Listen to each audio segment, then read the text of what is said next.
disaster most. So if we want to change the lifestyle of these people, or if we want to change the world as a whole, if you think very carefully, we are the responsible persons. That civil engineers have the most responsibilities to improve this condition. For example, like number two, they don't have good shelter, and they don't have safe water to drink or enough energy, or like good environment to protect the people from the natural disasters. The civil engineers have the most responsibility to improve this condition. So from that perspective, I chose like how can I do something to give the enough at least some energy or alternate energy to the people of the this type of thing, and global community as well. And also I sometimes we cannot do anything with the natural disaster. So what we can do, we have to like make something that will give some ease to the affected people or affected area, and try to protect the people from the natural disasters. So most of my research themes are from this perspective or from this background. Let's see what is the condition of the world energy. Like this is the one very famous photo from NASA, the world at night. So like 25% of the total population live in the dark at night. So like 1.6 billion people, they don't have enough electricity. So and this is one of the reasons why they are not doing good. So they need energy, even a small amount, to, for example, lead on LED light, so that they can study at night, the children can study at night and improve their condition. So this is one of the reasons why I choose my research in that way.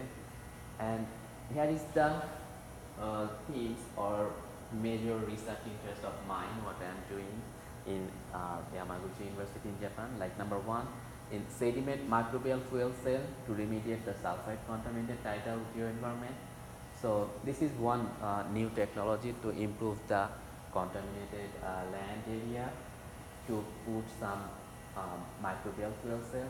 So the benefit of this is that both we can clean the sediment and also can get the some bioelectricity. So this electricity can be used to power the environmental monitoring sensors. And then number two is that like plant microbial fuel cell to get bioelectricity from the living plants. So the mechanism is that when the sunlight comes to the green leaves, and then green leaves produce some carbohydrate, and the excess amount of carbohydrate that goes to the root zone, and then the geobacteria, they try to eat or break down that carbohydrate, and at that time they release some electron, and we put some anode and cathode, some external circuit to catch that electron. So this is the way to get the bioelectricity from the living plants. And why it is important? Because this is very much clean source of energy, and of course this is sustainable because no food harvest like other biofuels, like biodiesel or something. We use corn or soybean to make some transportation fuel, but it never be sustainable because a lot of people are still hungry all over the world. So we must think, we must try to get some energy, bioenergy, which is both we can get the food and also can get the energy. So this plant microbial fuel cell is one of the very good example of that. And because here only the source of the energy is sunlight, so something like biological or biological solar cell, you can say. And we tried it with some different kinds of plants. Here is one rice plant, because in Japan like 50% of the land area, agricultural land area, they use to produce the rice. And not only in Japan, many parts of the Asia, those need also energy and also food. So they can, and they produce a lot of rice there as main food, so they can get the energy or electricity from their rice field, and at the same time they can also harvest the rice. So that is one of my researches here. And then The number three is like bioremediation of saline soil caused by the tsunami and using foamed waste glass and bacteria. So today I will go detail of this number three themes. So I'm just skip here. And number four is the biodiversity generation from organic waste mixing with soil.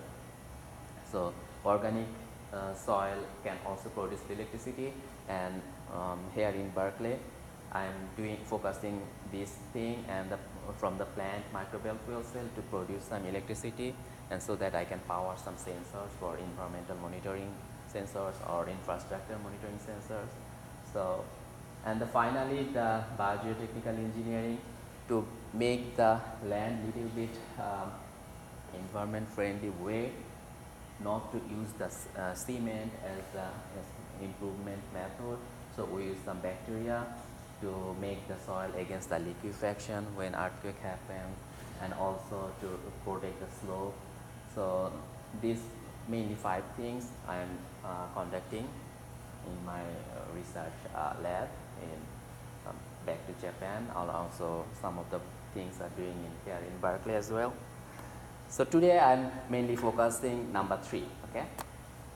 So what is that actually? So the mega earthquake, that magnitude is 9.0. So it happened on March 11 in 2011, and the total damage is like 360 billion USD.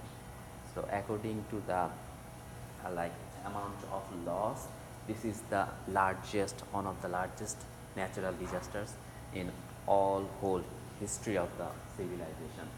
So, and it was the most powerful earthquake ever recorded to hit in Japan. Okay, Japan has a lot of earthquakes because surroundings there are a lot of tectonic plates, but that was the highest so far recorded. And this earthquake triggered a powerful tsunami. So the highest reached about 40 meters, like 133 feet. So it's huge, and it was so devastating that like unfortunately 15,000 people died, or another 2,000 people are still missing, and like 127,000 buildings collapsed. Normally earthquake did not collapse the house in Japan because they are very much technologically advanced against the earthquake. Most of the houses collapsed, or the like half collapsed, is due to the tsunami. So due to the earthquake they have some liquefaction somewhere, and after the tsunami came, the most of the foundation failure or superstructure failure happened, and due to the mainly tsunami, and some heavy damage to the roads and railways, and some also fires in many areas, and one dam collapsed. So let's see one video of the tsunami.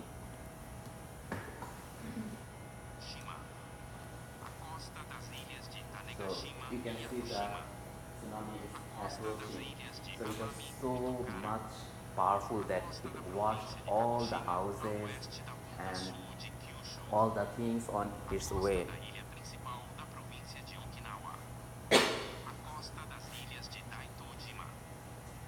This is in Tohoku, Iwate Prefecture, and the city name was Rikuzen Takata. They had beautiful sea beach and also like pine trees, but all of them are just devastated very within a minute. And then what happened after that tsunami? The drive into Rikuzen Takata is bad enough. The detritus of a place with 24,000 souls scattered along the roadside. Okay. And then you see the town itself. Except it's not a town, not anymore. On a sunny Friday afternoon, the tsunami powered relentlessly up this valley for some 10 kilometers. Almost nothing in its path survived. People do not say this Rescue is workers waste. say just 6,000 people are known to have got out in time. 18,000 still unaccounted for. As the residents of Rikuzen Takata would have driven into town on their daily errands, they would have driven past rice paddies here, driven past houses which are now just piles of wood. The everyday, permanent, it seemed, fixtures of life have just gone in an instant, along with countless lives. And the first challenge The for the disaster didn't people discriminate. An how iron to railway bridge twisted deal and with broken this like waste. wire, cars tossed and smashed, usually unobtrusive trappings of modern life, suddenly hideously out of place. On higher ground, we find Masahiro Uwabe looking out over his birthplace. A shopkeeper, he made it onto the roof of his three-story building and watched the tsunami So he was rage one beneath of the him. shopkeepers there, The houses and were all swallowed of up his by the wave, houses and then they and started shops are floating just past. washed As the away. buildings were destroyed, black dusty smoke was thrown up, and then the tsunami swallowed up the smoke as well. There is a large-scale relief effort going on up and down this coast, but there's little they can do beyond clear roads and look for bodies here. At first I thought almost everyone was dead, but gradually I found my family and friends alive. I began to hope maybe half of the missing had survived. Even that hope would leave 9,000 dead. The scale of that tragedy laid out along the valley, but it's clearer still in the little things left behind. A life preserver, futile against such a life taker. A letter, opened and kept, never to be read again. Harry Fawcett, Al Jazeera, Rikuzen Takata, Japan. So that was the tsunami. I mean, how much devastating it was, and it was the like one photo when just topple of the seawall. Here there was like 30 meters or like 4 meters seawall surrounded, but even though the tsunami water toppled this one and reached into the city, and you can see while approaching to the inside the inland, it just washed away all the things, like all the houses, trees. Those are like those trees are like green protection for the tsunami. But initially it was survived, but after the second wave, that all of them just washed away. And this is the situation of the streets at the time, and that guy was one like photographer of the local newspapers, but later he survived from this situation.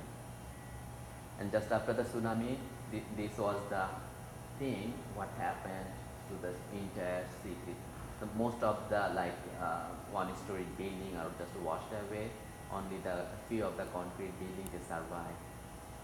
And this is the situation, like how to deal with that after the tsunami, when the how to clear this debris, because many of the parts are like not accessible due to the collapse of the transportation system. This is one famous photo of the tsunami. One superstructure is like floating inside the Pacific Ocean, and yeah, this is another view of that area after washed by the tsunami. So from that experience, we just found that it tried to make some like what happened to the or what damages related to the geotechnical engineering perspective. So this was a huge tsunami, huge mega earthquake. So liquefaction was the main problem. So liquefaction happened lot of areas, and I mean, it spreaded up to Tokyo from the Tohoku region. And due to the liquefaction, the soft and the foundation become little bit not so good condition, so it toppled easily. The foundation failure happened due to that, and dam failure is also happened. And then some ground settlement happened due to the um, earthquake, and that makes some water logging at the shore area. And one of the international airports there, the runway also covered by the um, like I mean tsunami water, and rail tracks damaged. In Japan, they have a lot of good network of rail systems, but in that area it was damaged due to that.